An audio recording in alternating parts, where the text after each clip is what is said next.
গাড়ি, গাড়ির সাইলেন্সার কালো। নতুন গাড়ির সাইলেন্সার যদি হয় কালো, তাহলে রিকন্ডিশন গাড়ি কিনাই অনেক ভালো। নতুন গাড়ির সাইলেন্সার যদি হয় কালো, তবে পুরান গাড়ির সাইলেন্সারের কি অবস্থা বলো।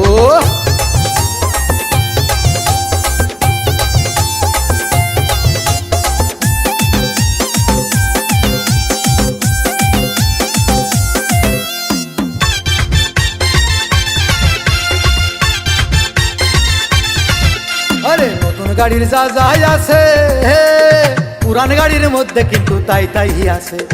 নতুন কালে সব গাড়ি ভালো, বছর খানেক চলার পরে লাগে না ভালো।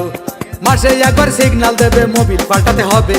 মাসে একবার উয়াশ হলেই আবার নতুন লাগে। তাহলে নতুন আর পুরাতন গাড়ির কি পার্থক্য বলো। নতুন পুরান একই গাড়ি, ভাল্টু সবার কালো।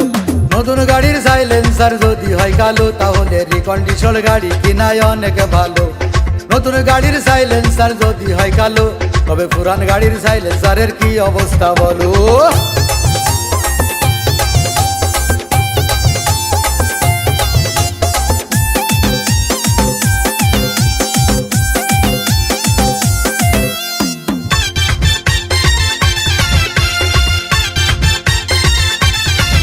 আরে নতুন গাড়ি কয়দিন চালাইলে অন্য মডেল দেখলে মনটা আনসান আনসান করে।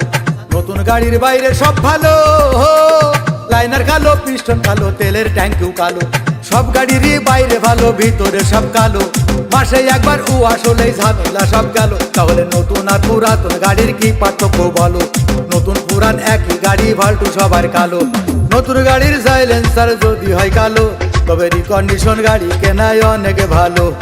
নতুন গাড়ির সাইলেন্সার যদি হয় কালো, তবে নতুন আর পুরাতন গাড়ির কি পার্থক্য বলো।